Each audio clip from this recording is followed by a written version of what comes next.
party were wondering what to do about the 150th anniversary of the publication of Volume 1 of Capital, your name immediately came up as someone to approach to write a small publication that we could use to celebrate that event. As a young lad, I was attracted to this particular party. It was the strongest and most militant party back in the early 1970s when I became active. And Humphrey had referenced these three people that I knew were close to the party.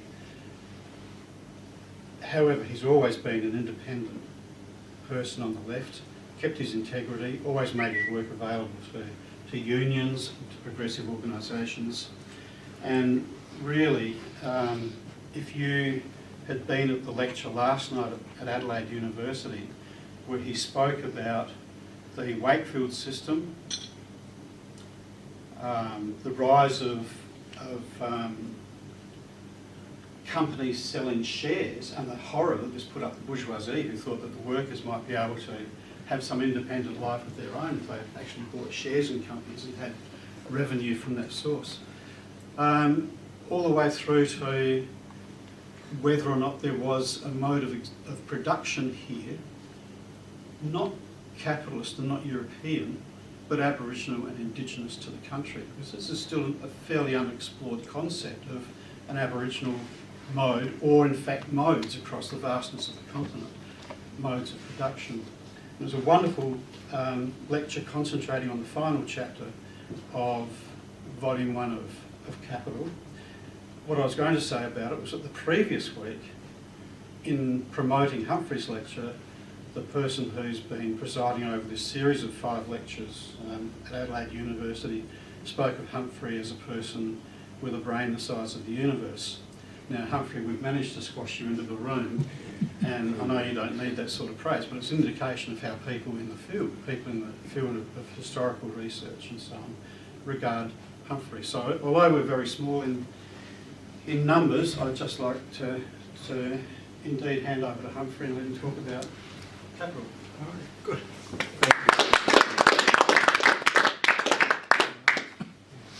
Thank you, and thank you for coming, and thank you for waiting. I've been coming for some time, filling in time till it got time to come. Anyway, when we were talking about this event, the question came up as to where we should have it. And I thought, well, certainly one of the union headquarters was the obvious place to go for that. And I remembered that when I'd been here, when I was working on these books, and Mike mentioned a New Britannia, but I hope that if I'm remembered at all, it's for producing this. Because it, I hope, in some way, makes lives of working people safer, contributes to their immediate well-being. The other books create an atmosphere and all of those things, and that's fine. But this one, I hope, has fed its way into, well, in fact, I can say this. I know that it's being set in many of the TAFE training courses. And you know this because we're still in a situation where we get paid what is called a public lending right, or an educational lending right. Or so that if universities or people make use of your work for a period of time after it's published, they have to send you a tiny fraction of 1 cent for each page that they put into their course books. So I've been tracking this for the last few years, and it went away for a while, and then the last 2 years there's suddenly a boom again. So whether that horribly means that more people are being injured at work and there's more pressure to do something about it, or whether there's a new life there. But that's the thing that I feel most pleased that I was asked to write. When in 2004, when the opportunity came up to write about the history of the Builders Labourers Federation. So I remembered coming here and going into one of the officials' office, and there was Aaron, and on the shelf was a copy of Volume 1 of Capital, the Penguin edition. So I asked him, yes, he was reading his way through that. And I said, wait till you get to chapter 33. It's all about South Australia. He was a bit surprised, I think, to hear that. But many people are. That it ends with Western Australia and South Australia. It's, if you read nothing else, go and read chapter 33, read it again. It's short, it's only about 11 pages. It is very funny. It is Marx having the best time. And it also sums up everything that he's been saying in the previous 800 pages. But it's certainly a great place to start. I did it with a couple of South Australians recently in Queensland. We just sat and read through it together.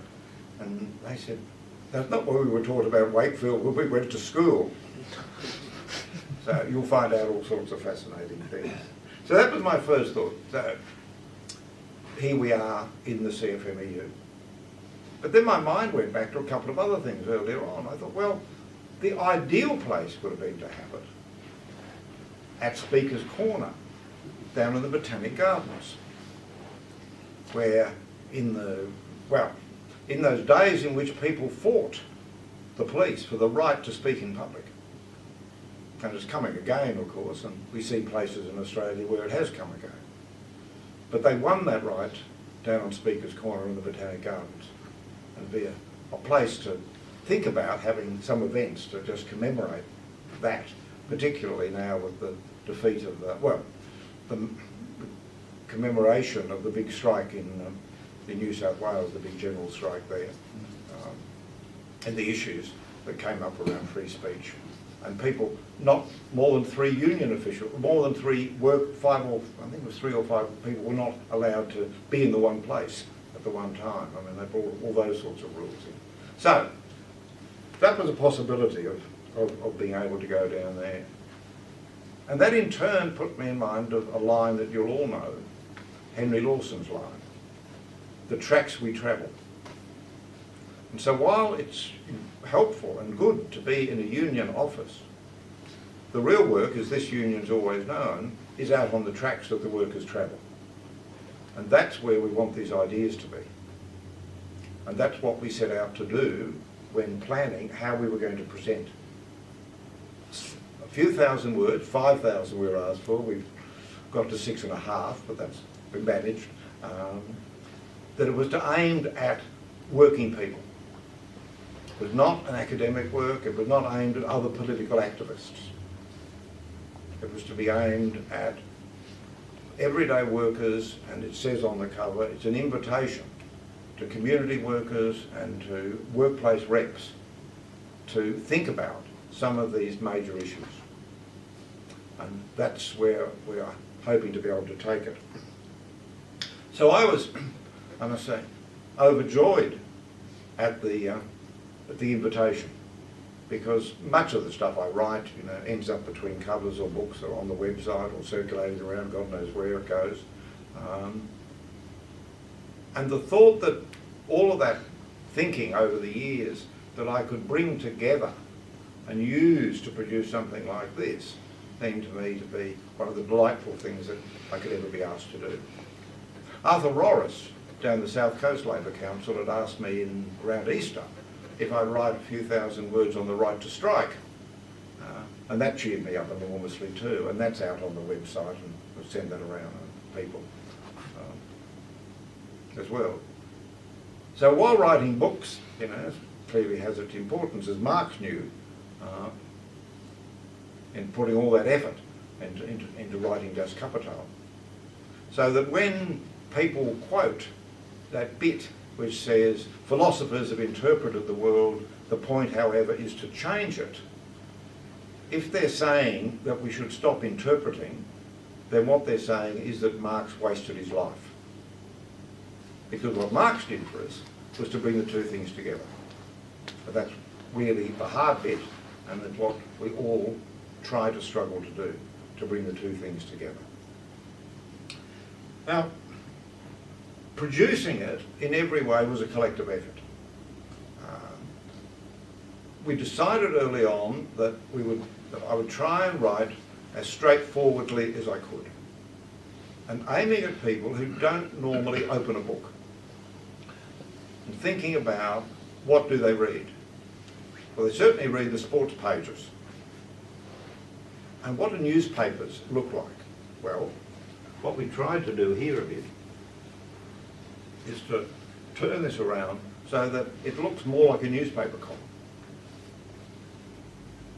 And John Rice teaches English as a second language, and we've spoken in the past about the way in which left groups write stuff as if it's for university graduates.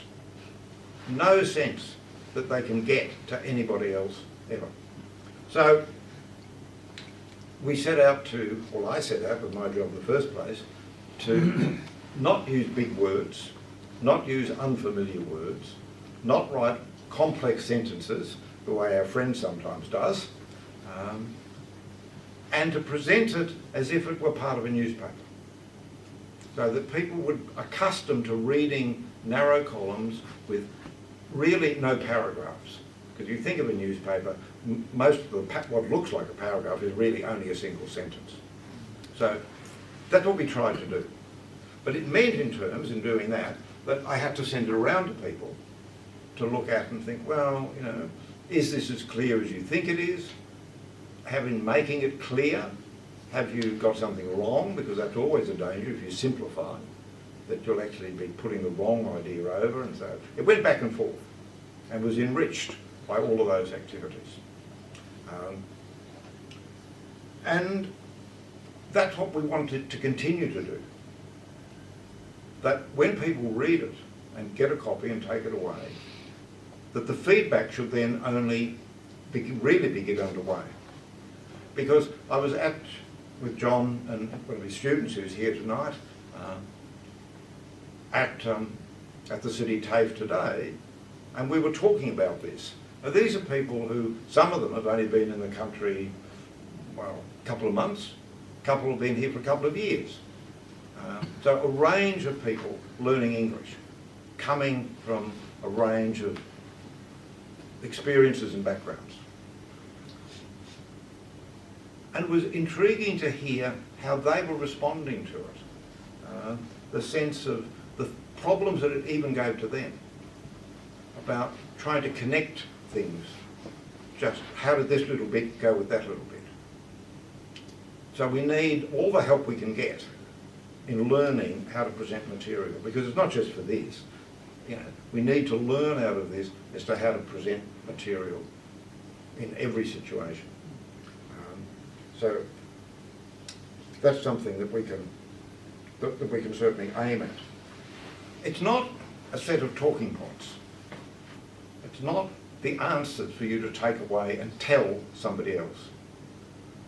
They're sections to talk over with people, even with just one other person.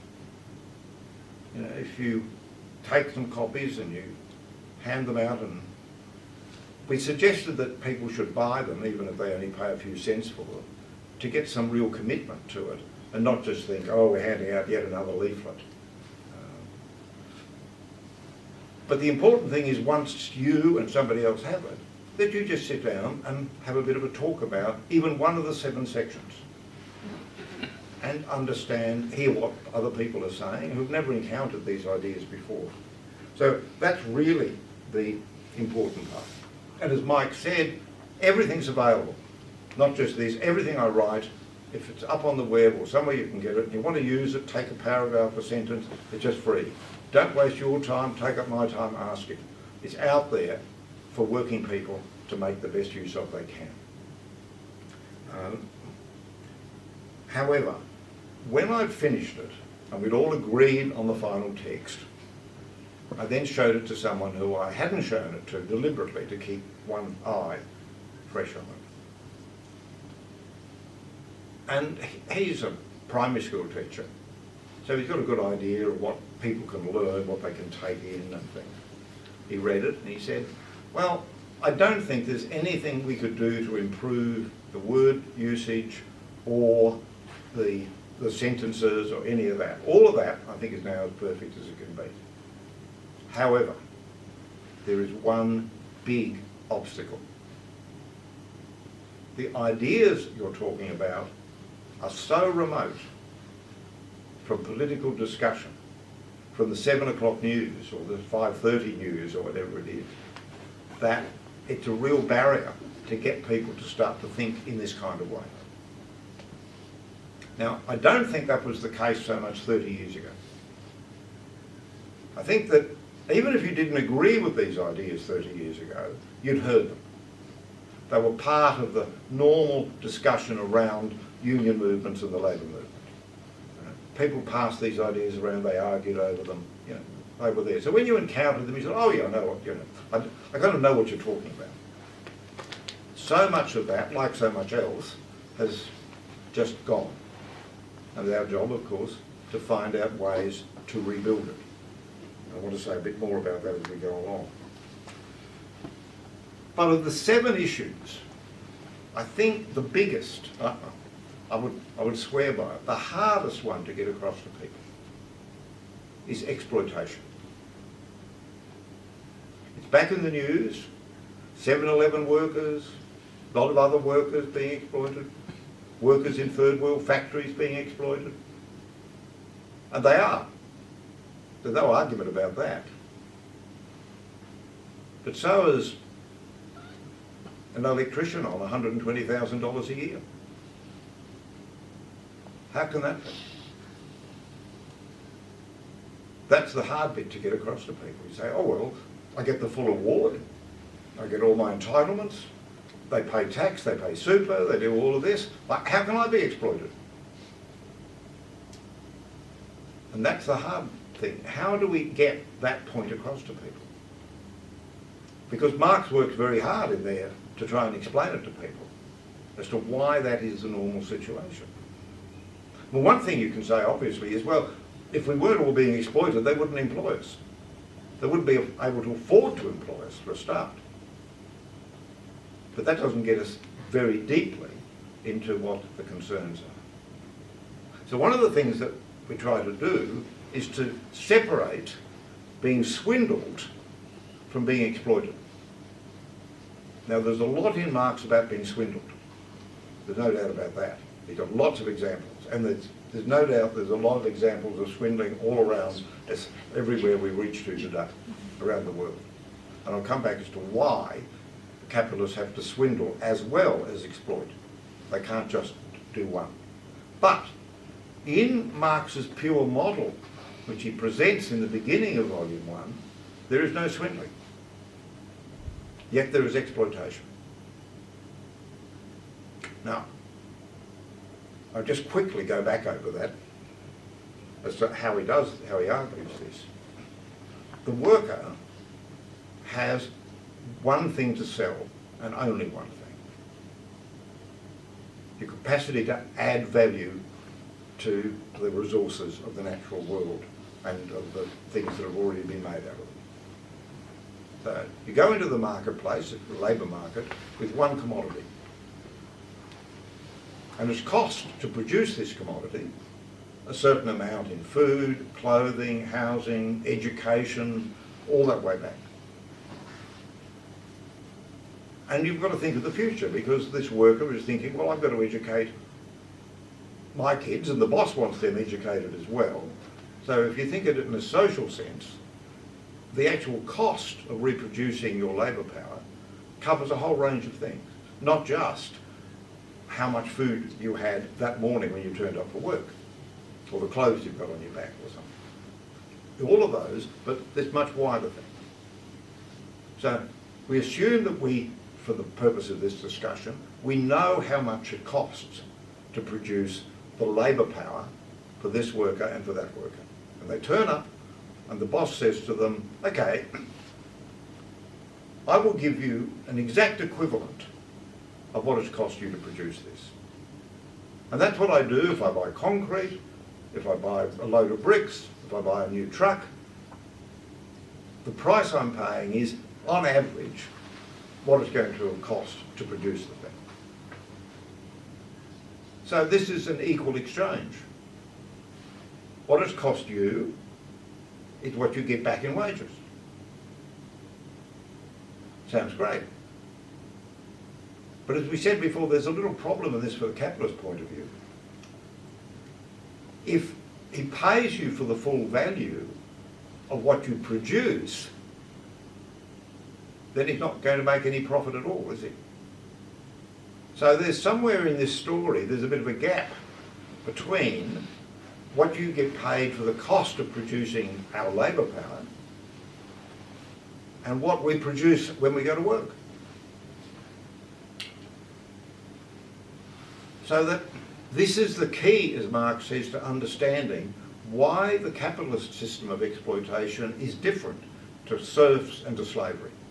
There, the slave owner and the serf owner, just whatever they produce, they just take. It's obvious what's going on.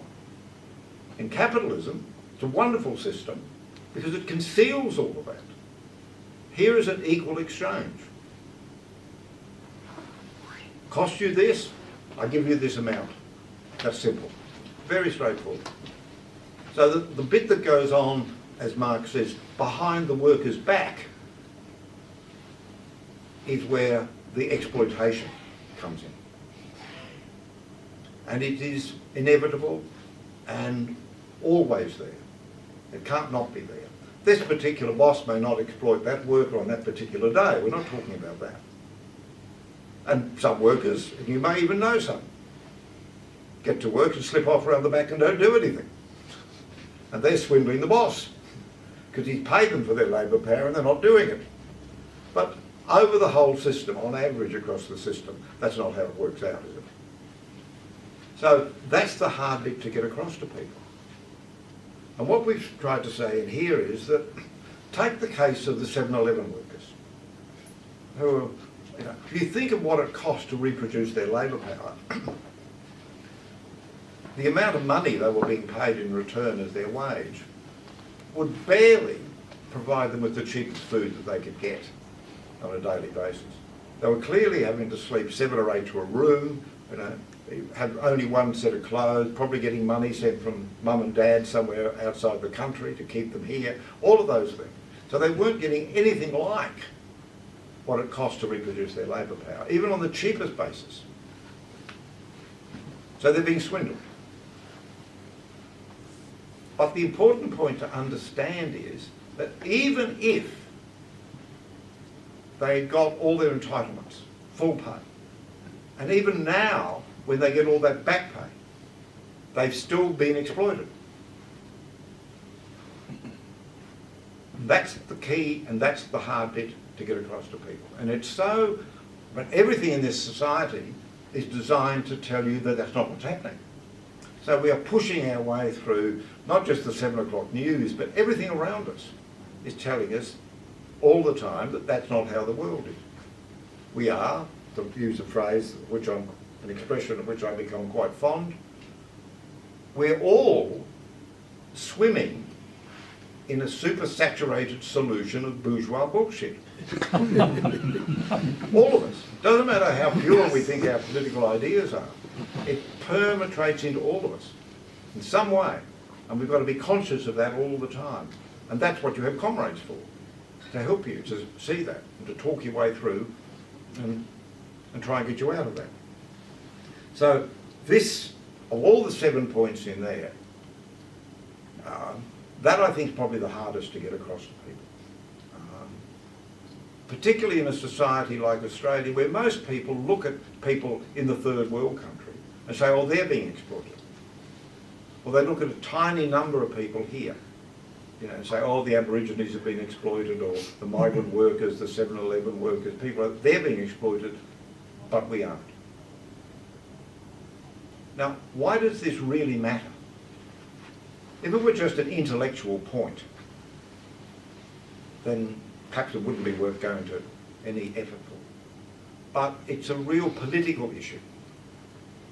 Because if some of us are exploited and the rest of us aren't, it divides the class. The small group of people over there in one category, and the big group of people in Australia are over here. In other countries, it's the other way around. It's the big group of people who are being exploited and the tiny group of people who feel they aren't.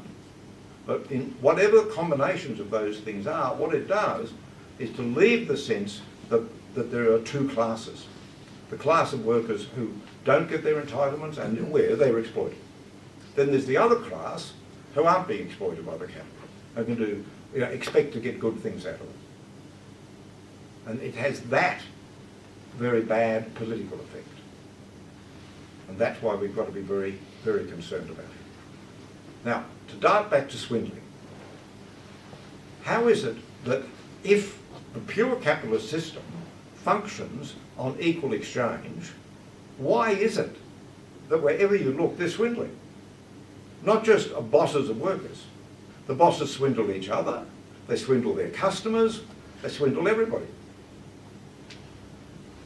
How is this universal if it isn't essential to the nature of the capitalist exploitation? There the answer, I think, is the competitive nature of the capitalist system.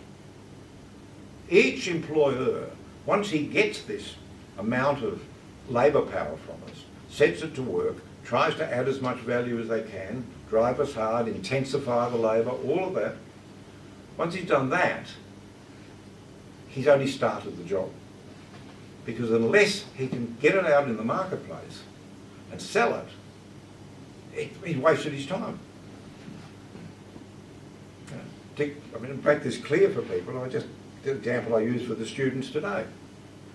Say you're a strawberry farmer, and you bring in some foreign students, and you get them working, and they pick all the strawberries for you. You don't pay them properly, they're kind of living in a shed, and all of the things we know that goes on. So they've been exploited more than almost anybody else is likely to be in Australia today. You get the strawberries, you put them into a refrigerated truck, you send it down to the market. And on the way, the truck tips over. You never get to market with your strawberries.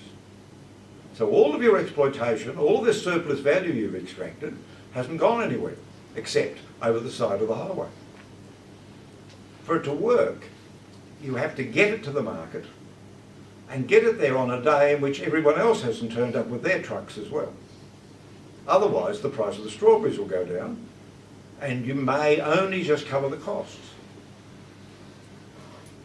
So it's that competitive pressure in every area, not just strawberries, of course, but clothes and cars and everything. The capitalist, the corporations we're talking about really, I've been talking about individuals, but we're way past the individual stage. It's corporations, they have to compete against each other. And to do that, not only do they have to then swindle the workers,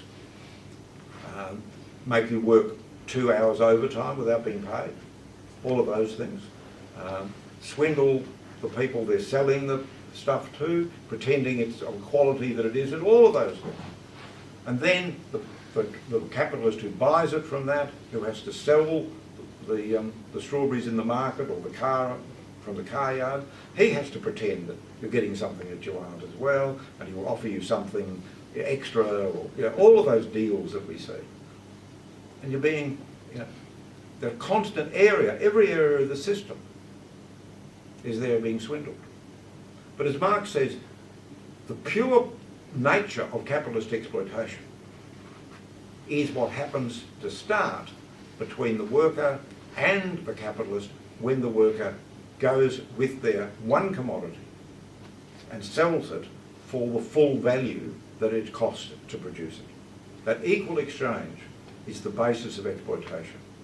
Once that starts, then the swindling comes in over on the top of that as well. So the capitalist doesn't have a choice. He can not exploit you, and he won't be a capitalist. And he can not swindle, and he won't stay a capitalist. He can be the nicest person in the world. But unless he does these things, the other pressures of capitalists who fear they're going to get caught. This is why when they join a cartel, like the aluminium cartel, for example, they all get together and say, we'll all fix prices together. Does a deal behind the backs of the other ones. And then the cartel falls apart for a few years, and then they all come back together again. So that's the hard bit, and we've got to think of practical ways of putting that story over to people when you're actually talking to them. And it's important always, of course, there to truly listen to how people feel about what's happening to them in their own workplace, and not just tell them, well, Marx says this, and I'm going to tell you what the right answer is, and that's all there is to it. So, one of the other things we did in writing it was to be very careful about which personal pronouns we used. You read through it, and well, I'll just pick it up and show you one bit on the back. Know our enemy. All the way through, we talk about us, we, our, not workers as they and them. The boss does this to them. This is the mental attitude we really have to get, that you've got a sense that, yes, it's us this is happening to. Not happening to somebody over there, or we're talking at people, saying, you know, this is happening to you. These pronouns, I think, really give quite a bit away. If I could just divert for a moment. The Labour Club in Canberra has a slogan. It's all about you.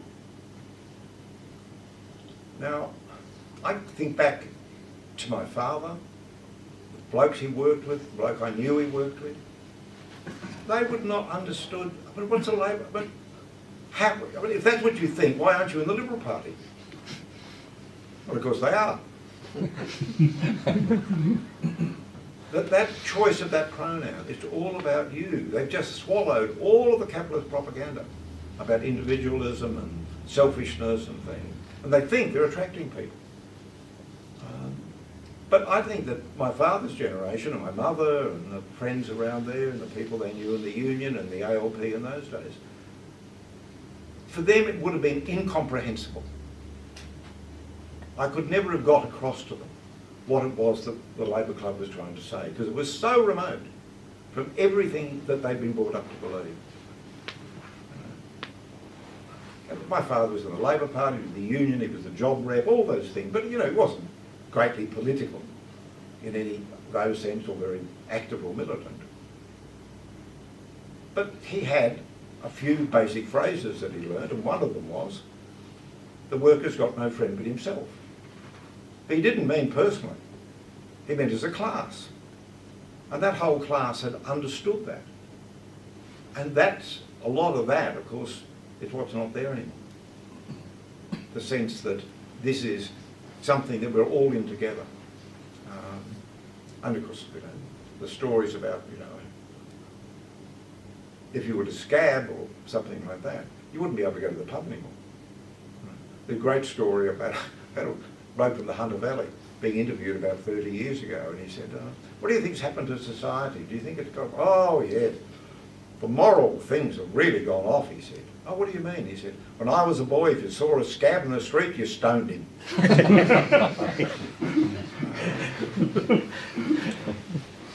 Now, how do we link this to people? I will stop soon, but we've also had this idea around what we call the 5 pillars. To reach out to people through their everyday experience. The 5 pillars of everybody's life are that, even if you're homeless, you've got somewhere to dwell, so that there's a kind of sense of where home is, what your house is, are you paying off the rent, you know, all of those things. So that's the first thing. The moment you get up in the morning, right, here, where am I? Then you've got transport. You're either going to the job, or you're trying to find a job, or you're taking the kids to school, or picking them up, or taking them to sport. So transport's the second thing in people's life. The third thing is either having a job or trying to get one, or all of that experience. So that's the third pillar. The fourth pillar, we could say, is education. You know, for yourself, because there's now so much pressure on to get lifetime learning in some way, or for the kids, you know, you're constantly doing that, or they're off getting part-time work so they can put themselves through, so education, another part of it. And also considerations about your health, which goes out into the kind of food you can afford, not just, you know, whether you can get into the hospital emergency room or things like that. So it covers a wide range of areas. And if you think, how do we organise a campaign? How do we link these things into people's lives? Well, the kind of demands that we put up.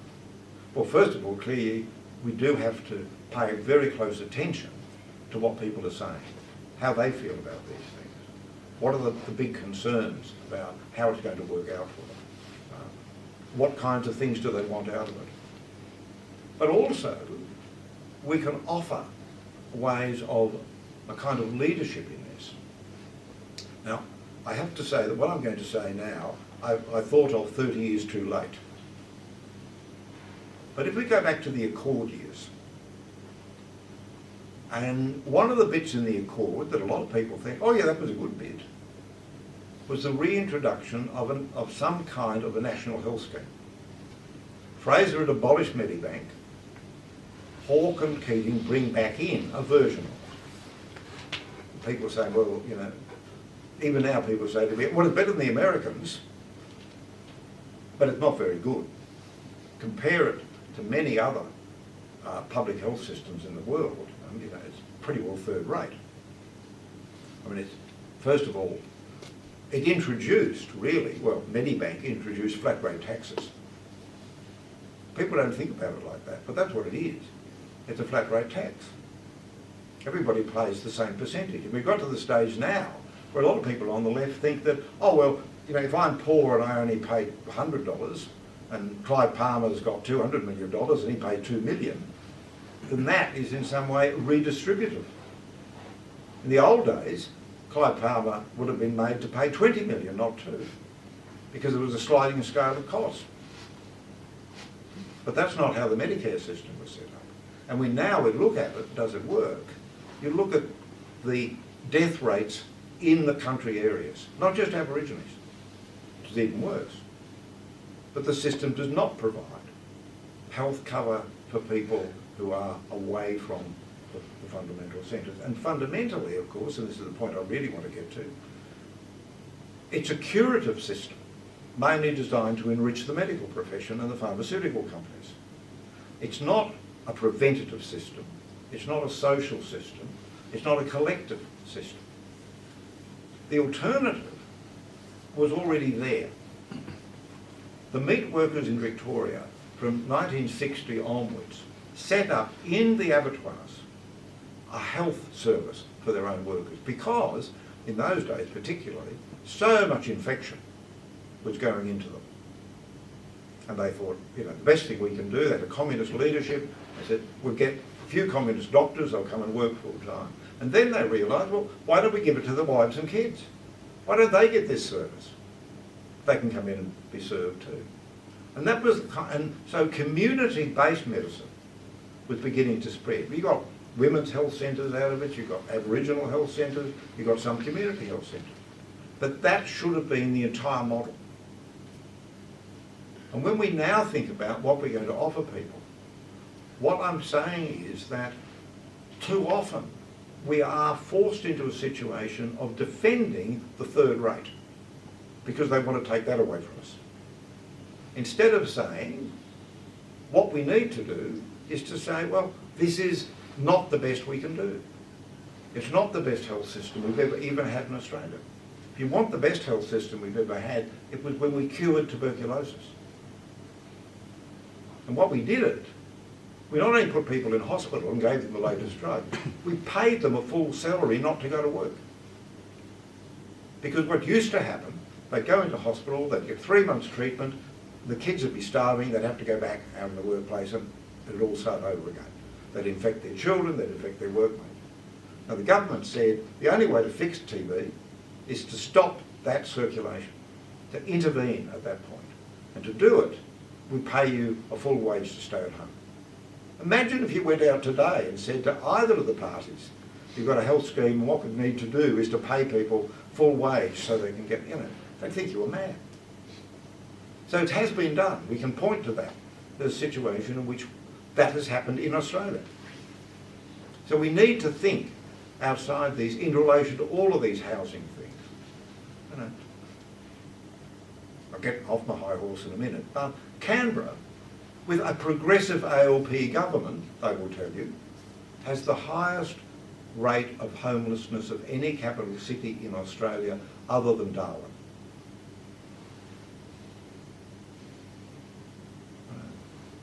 You know, so indeed, there's now been a bit of argy-bargy around the left in Canberra, that this is just so appalling that they keep handing out handouts to the developers, and they're effectively the highest rate of homelessness of anywhere in the country. And they're not interested in doing anything about it. All those things, and it flows into the education system. You know, I mean, it's just everywhere. You know, it's health and food and the whole lot, employment. So, back to Speaker's Corner to finish.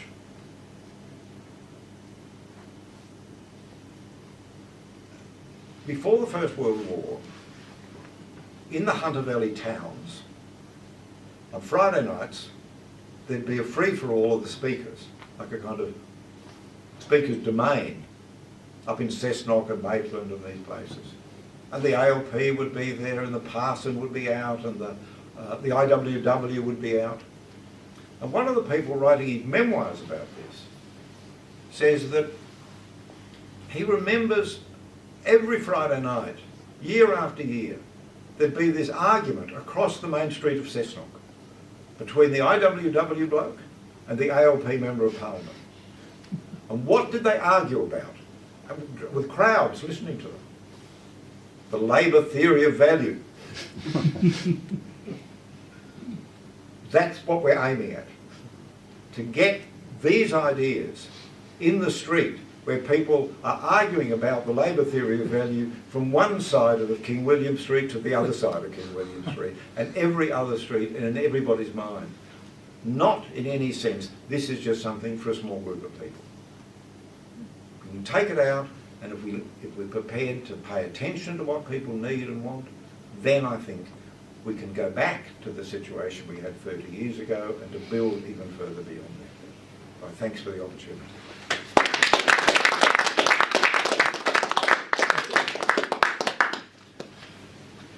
Thanks, Humphrey. Now, it's a small enough group not to need to do this through me, but any questions to Humphrey? Just ask Humphrey yourself, please. Comments or questions? Yeah, there we go. There we go. Yeah, I had a question about where do you think this, you hear this concept, and I know in America it's a lot, about middle class.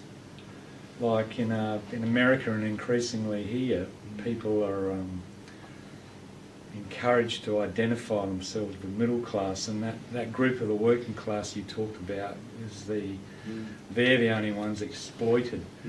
But in Marx, in Capital, does Marx talk about what is the middle class in Marx's Capital, if there is one? Yeah. Well, really for Marx, the middle class are the small proprietors, the people who still have some means of production. You know, it might be farmers or independent tradespeople, although, as you know, that's just another form of higher exploitation to get people to the end. I think they become small capitalists, disastrously so. What I think is happening, though, while people were sold in America the notion that they were part of the middle class, the other thing that has been spoken about, and I thought this might be what you're going to take up, was the notion that the middle class is being hollowed out, that they are in a worse situation than many of the blue-collar workers. They've got to work harder and longer, their kids aren't getting anywhere like they expected them to get, and there are generations of people now, both here and there, who expect that things will be worse for their kids than they've been for them, and they've been for themselves. So that this bill of goods, that you are in a special category, the actualities of capitalism have really hacked into that. And housing, I suppose, is the one that immediately jumps up at you. But so does employment. The kind of jobs people have, the kind of casual, shifting uncertainties in people's lives, that's all part of this, and it produces demands from the health system because people are stressed and ill as a result of it. I mean, they all connect into each other in all these kinds of ways.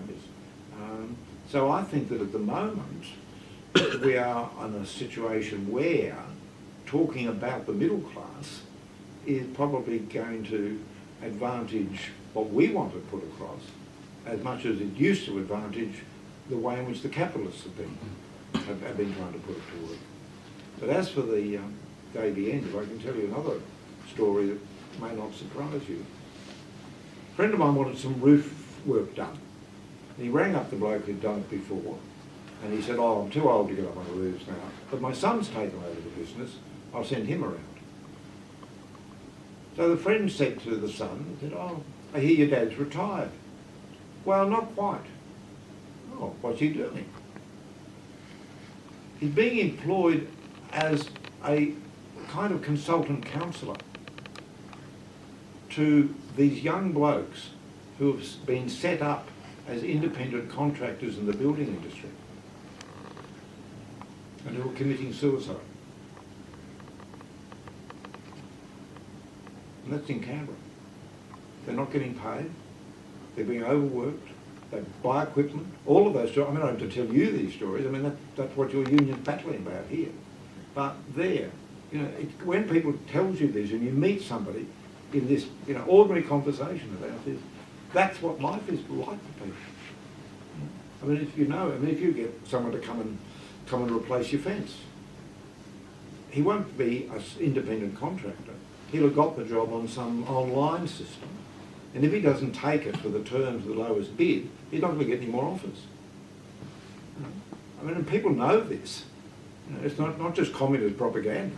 This is people's daily lives, and that's what we've got to be able to tie into in all those ways. So I think, in some ways, we've got a bit of a, well, capitalism, because of where it's at, where it has to be, has given us a bit of a head start again. Yeah. Last night, Humphrey, you spoke about that we're in a depression, possibly a long depression. Could you give us a bit of background information to that, and also another impending crash?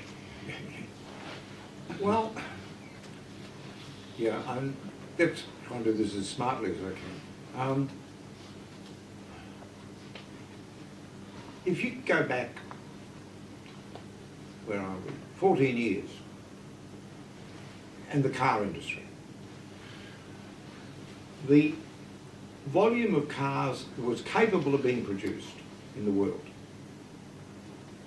was so much greater than the effective demand, that is the number of people who could actually afford to buy one, not the people who actually wanted one, but the effective demand, that you could have closed down all the car plants in North America, Canada, the US, and down into the Latin American areas in the northern half. And you still would have been able to produce more motor cars than the effective demand. And that's where the system was headed before 2006, 2007, 8. Because it really begins to fall apart in 2006. Now, you've always, in any system, whether it's going to be socialism or anywhere else, there's always going to be some excess capacity. You have to have excess capacity, because there might be a demand suddenly. So, you know, you're not only going to be producing one for every one. You don't start making the car when someone asks you for it. But this level of excess capacity in the world was well over a third in the car industry. And what has happened, and we've just seen it play out a bit here with the closure of Holden, is that they've gone around the world and closed down a lot of car plants. The problem with that is that while they're doing that, the Chinese and the Indians are opening more car plants. So what the excess capacity for effective demand is at the moment may not be much lower than it was 14 years ago. But that's secondary to what has happened. Why is the stock market where it is? Why is every big corporation sitting on the biggest pile of money that they've ever sat on? Because there's nowhere to put it.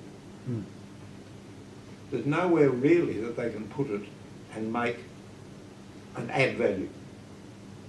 Previously, 14 years ago, it was in physical goods. There was excess capacity to make things in physical objects. Now, the step back from there is there's excess capacity in the money capital that would otherwise have been invested in doing this. Now, my old friends at the Bank for International Settlements, on whom I rely implicitly, because they're the central banker's bank, and when they tell me everything's all right, I'm going to have to believe them. Because since 2007, they've been saying, we're in disaster land. I mean, I fell on them in June 2007, where they said the world faces a 1930s style crash. No one else was saying it in June 2007, except those people who've been saying it every year all their lives, and we know some of them. But, so I've been following the Bank for International Settlements ever since. And earlier this year, their lead researcher, and they have access to information that nobody else gets. Everyone's got to give them all this information so they can do what they do at the Bank for International Settlements. What they said was, no one understands how this can be. There's something, I mean, how can you have minus interest rates year after year after year? All the things that we now know. There is no explanation for this. None of the textbooks, none of the explanations put it. And I've been saying to people ever since, how many Economics 1 courses this year do you think started with the lecturer getting up and saying, well, no one knows what's going on, but I'm going to teach you anyway. So, in a sense, Derek, the question is that explanation as the problem, how do we explain the problem, I don't think we can claim as Marxists to have, because it is a new kind of problem. And one thing that Marx always did was to bring himself up to date, to say that as the world changes, the concepts must change. That's when you are to be a materialist. You don't get stuck back with Aristotle. You have an idea, you know, and you just apply it to everything thereafter. So there's a new dynamic happening. Playing with the same old things. I mean, real capital, money capital, exploitation, sales, all of that, they're all still there. But to be able to say where it's going to go next, and you look at China, you look at Japan, and the only reason the Japanese stock market's up is that the Japanese government for the last few years have been buying shares in the stock market. I mean, it's, you know, you kind of think, what kind of plan, you know, how did this happen? And I'm going to give you one other story that links partly to what I said last night. In 1825, the new Latin American republics had been framed, and they wanted to borrow money. So the British had saved up some money after the Napoleonic Wars, and they lent them this money. It became very clear they were never going to get it back. And there was a great crash in England in 1825-26. Part of the reason was that they'd lent some of this money to a country called Poyas, P-O-Y-A-I-S. Does not exist, and it has never existed. But somebody set up on the stock market in England, we will take your money and give it to the government of Poyas.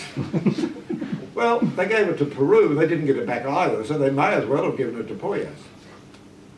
So that's 1825, and it's a good joke. What I'm going to tell you now may or may not be a joke, but it's true. Last year, the government of the Argentine called for people to invest in government bonds in the Argentine. Within a couple of days, it was oversubscribed.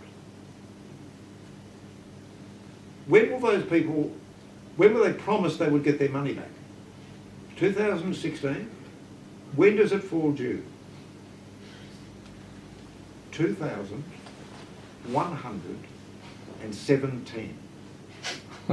101 years later. And as The Economist points out, there's one other important fact in this story. In the last 100 years, the Argentine government has defaulted on loans 6 times. And these people are expected to get their money back in 101 years from a government that really regularly defaults on its public loans. But what that tells you is that there is all this money with nowhere to go. That the capitalist system has so exploited us, has so accumulated this surplus value, that at the moment at least, it is chockers with this and it is circulating it around. Now, how you make sense of that? Certainly you make more sense of it by trying to make your way through Marx and argue with these categories and knowing that than any other kind of way. We are in, well, as the Bank for International Settlement said, we have been in uncharted territory for several years.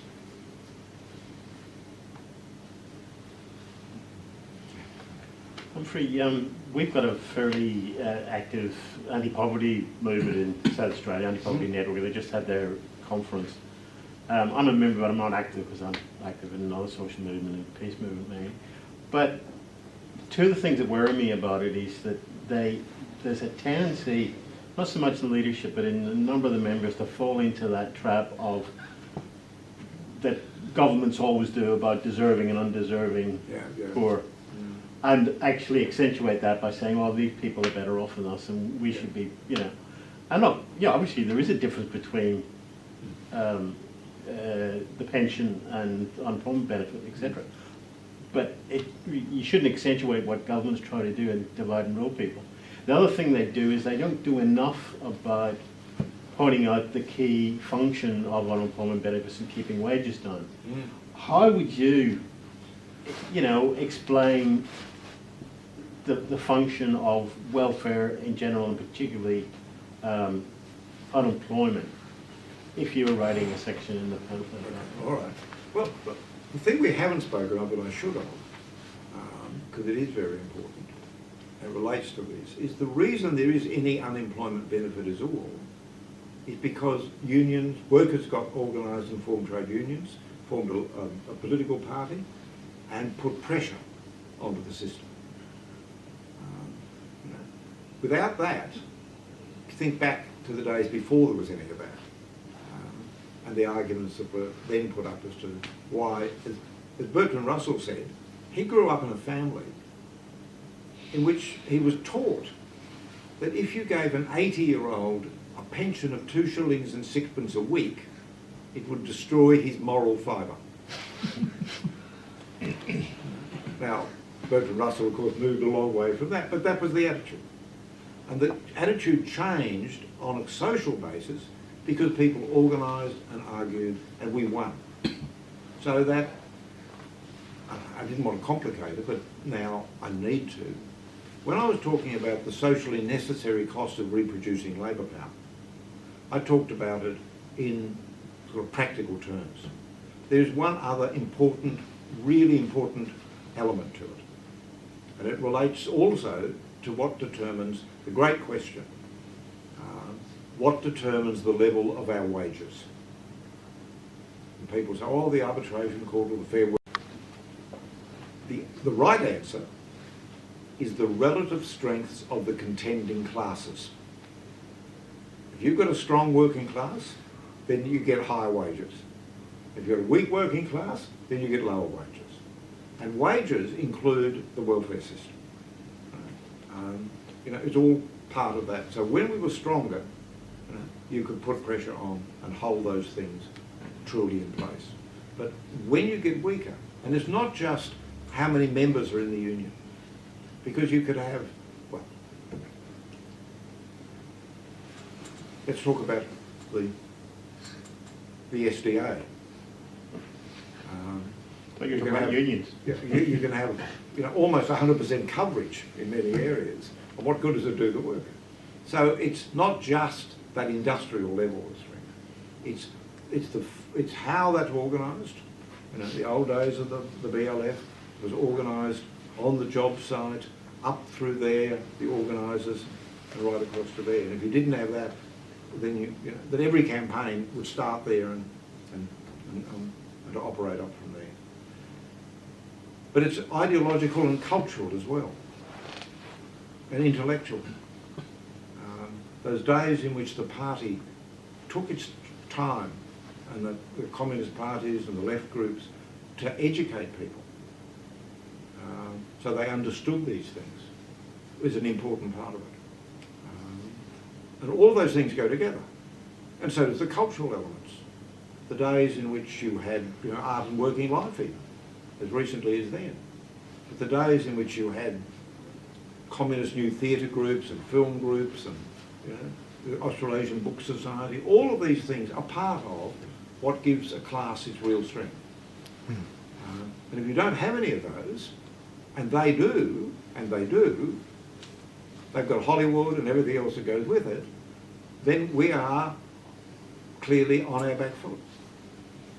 So, it's a long way away from your immediate question, but if we're thinking about how to talk to people, first of all, about where the welfare system comes from, we've got to say that like every other good thing in this society, it came because workers got organised and they began to struggle.